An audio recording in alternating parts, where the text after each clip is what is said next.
Claudine, il nuovo locale alla moda, nato a Cormons, dove la tradizione, il servizio e la qualità si fonde in un unico progetto, Claudine. In via Friuli, incastonato lungo il viale d'accesso alla capitale del Coglio, aperto dal mercoledì al lunedì, il martedì si riposa dalle 7 alle 14 e dalle 17 alle 23.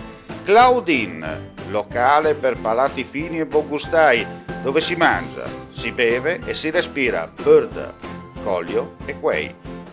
Sono Claudia Azzano, la titolare, e vi aspetto per le mie specialità. Cosa aspettate? Claudine, food, wine, music e sei in pole position.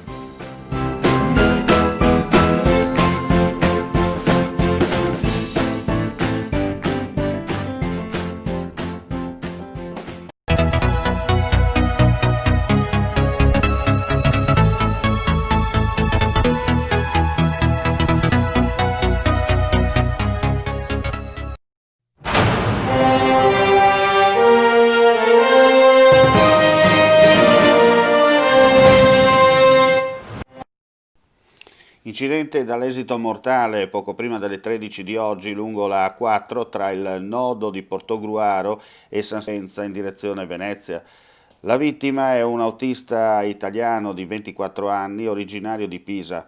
È stata estratta dai vigili del fuoco dalla cabina di guida ed è subito parso in condizioni disperate, come documentano le telefoto che ci sono state inviate.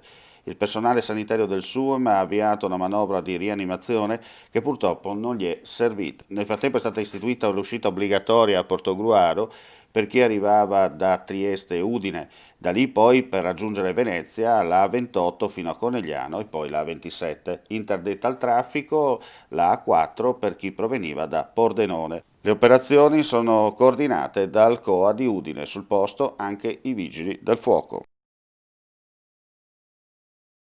Sono riusciti ad attirarla in un'area appartata, l'hanno accerchiata, l'hanno percossa con pugni, schiaffi e un calcio.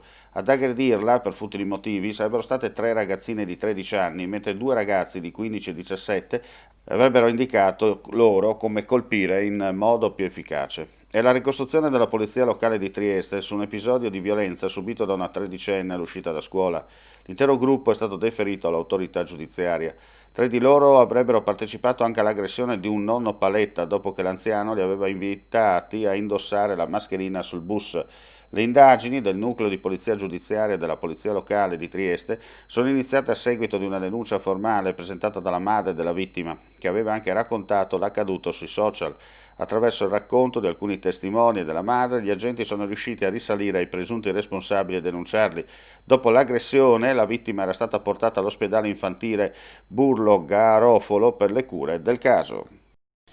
Poco dopo la mezzanotte, la sala operativa del comando dei Vigili del Fuoco di Udine è stata allertata per l'incendio del tetto di una palazzina sita a Manzano in via Stazione. Immediatamente è stata inviata la squadra del distaccamento dei Vigili del Fuoco di Cividale con il supporto di un'autoscala e un'autobotte. Giunti sul posto, i pompieri hanno trovato una casetta a 2 piani con il tetto che fumava. I vigili del fuoco, utilizzando l'autoscala, hanno raggiunto il tetto e hanno verificato la presenza di fumo che usciva nella zona adiacente al camino. Gli stessi hanno quindi provveduto ad aprire una piccola parte di tetto, trovando un principio di incendio. Spento il focolaio, i vigili del fuoco hanno provveduto alla messa in sicurezza dell'abitazione, verificando anche che non vi fosse presenza di monossido di carbonio. Nessuna persona, per fortuna, è rimasta ferita, ma tanta paura. I carabinieri della compagnia di Gradisca, nel corso di un normale servizio, anche per la verifica del rispetto delle norme e del DPCM in corso, hanno proceduto al controllo di un'autovettura con targa straniera. I militari hanno trovato, stipato in un trasportino occultato all'interno di uno scatolone nel vano portabagagli, 4 cuccioli di razza Bichon Frisé di circa 50 giorni. I seguenti accertamenti hanno portato alla denuncia di un romeno ritenuto responsabile di traffico illecito di animali domestici e di maltrattamento. Gli animali sequestrati, poiché importati legalmente dall'estero, seppur in buone condizioni, sono risultati privi di vaccinazioni, microchip e documenti di importazione.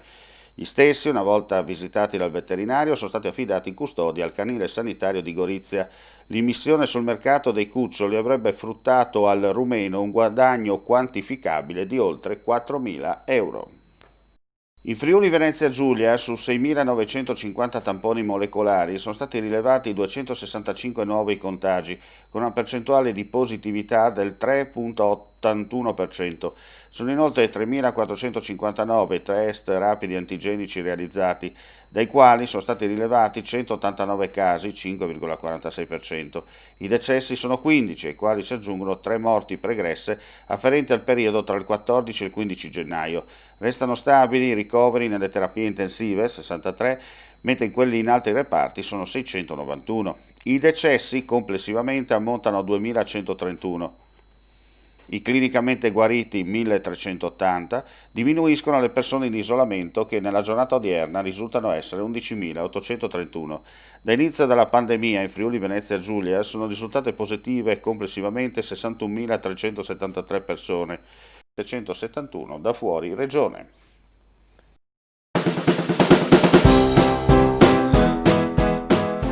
Claudin, il nuovo locale alla moda, nato a Cormons, dove la tradizione, il servizio e la qualità si fonde in un unico progetto, Claudin.